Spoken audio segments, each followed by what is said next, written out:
we were kind of driving around, popping to the next area, and I look out the window and I was thinking like, yeah, I get it. This video is for anyone who's interested in renting a van in Iceland, and particularly if you hope to take a few photos while you're there, which I promise is going to be you.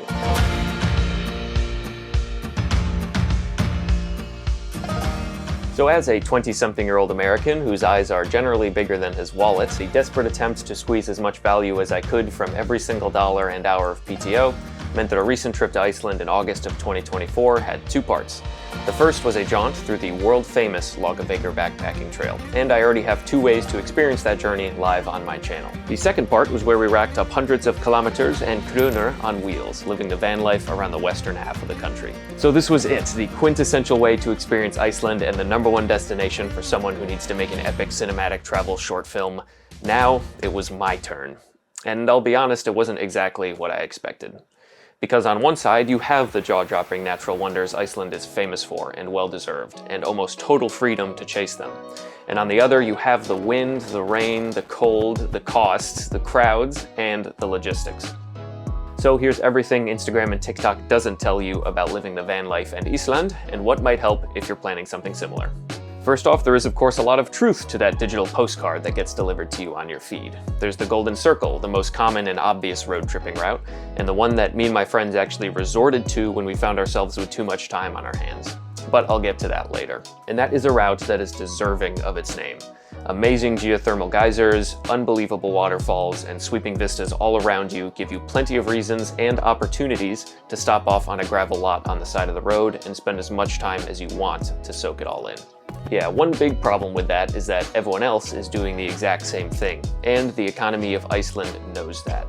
Geysir, the most famous geyser in Iceland and potentially the world, has a visitor center, restaurant, and a little shopping outlet right next door where, to be fair, I did briefly consider giving up my life to become Gregory Alan Isakov. It's a similar story at Gofoss and Skogafoss. Lots of people, lots of noise, and at both of those waterfalls, people were flying their drone right over several signs that beg you not to, taking away from the experience.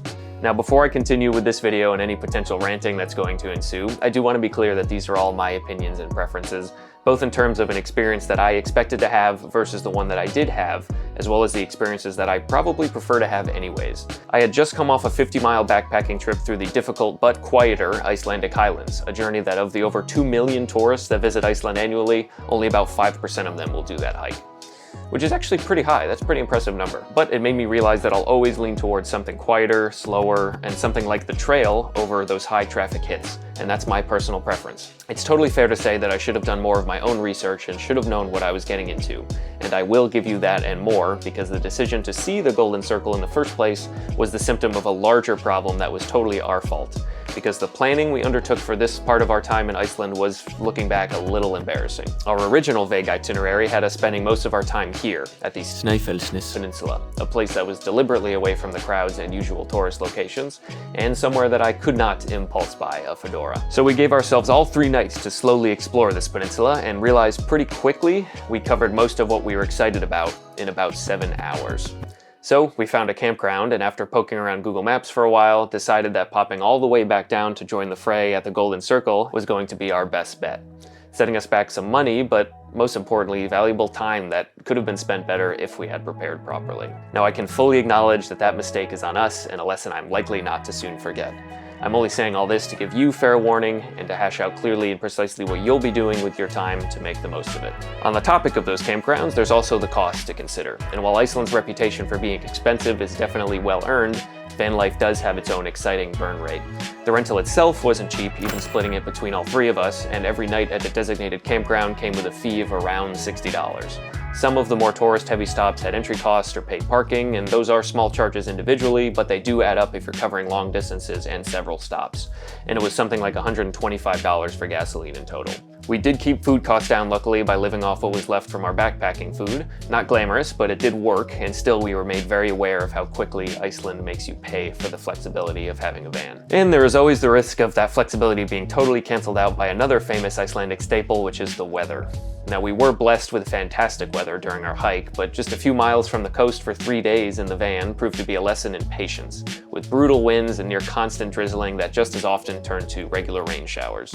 The 3 nights in the van themselves were met with near freezing temperatures and the constant hammering of the wind. So unless you have a van equipped with a heater or some kind of ability to stay warm, you have to have some really good blankets or a really good sleeping bag. They're just a must. I can attest to this because I tried to be clever the last night in the van by packing everything the night before our early morning flight and used the 3 blankets that came with the van to sleep, which in hindsight, you shouldn't do that for a lot of reasons. But anyways, I slept for about 2 or 3 hours before I was pretty much freezing and spent most of that night watching my friend sleep soundly beside me. And remember, that was in late August, the warmest months of the year in Iceland. Now, with all of that said, I do want to come back and just make one thing clear, that there are almost countless sights to behold just a stone's throw from the road that you truly cannot experience anywhere else in the world. And if you have a camera, even if it's only the one that you have permanently attached to your hip, that's what I used to take this photo behind me actually, make sure it's charged up, make sure you have a way to charge it, and make sure you bring it, because you will feel compelled to use it. Now I know I'm a bit of a pessimist, and I certainly sounded like it in this video, but probably I would do it again depending on who I was going with. If I was going with a significant other, I think that actually could be a kind of a fun, quirky, romantic trip to go in and test each other's patience. Or if you're a family that likes to do something like that, renting a big van like that and going with your family would be really quite a memorable experience. And I am just remembering that this is a photography-focused channel, so if you're not interested in the photography portion, you're welcome to click off this video, and thank you for joining. I do hope it was helpful. If you are interested in photography, I will have to say that there is not a better way to experience photography in Iceland than renting a vehicle of your own with all your equipment and as much time as you want at any location that you want. The light and weather can change very often, and having everything with you to not feel pressure to get back on a bus or deal with other people potentially. If I were to do this trip again, I'd potentially even consider doing it alone, keeping in mind that all of those costs are now doubled or tripled because I have to pay for everything myself. One interesting thing that did actually feel like happened to me in around the last day, and this was about 10 days in Iceland, was we were kind of driving around, popping to the next area, and I look out the window and I was thinking like, yeah, I get it. Iceland is a beautiful country with magnificent sights, but a lot of it does look very similar with wide open plains with mountains in the background, and as beautiful as that is, your brain still wants to condition to just get used to it. But with that said, there are photographic opportunities literally 360 degrees around you at all times, and there's something to be said for that. Iceland can sometimes feel like a photography cheat code, but it's still a brilliant place to practice light, composition, and our favorite part as photographers, dealing with the unexpected and the unknown. So yeah, that was my personal van experience in Iceland.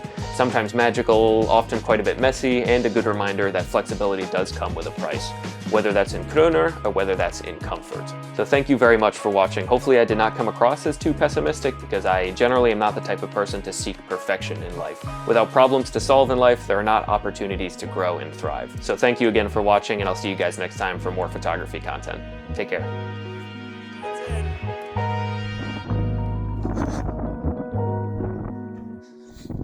Ha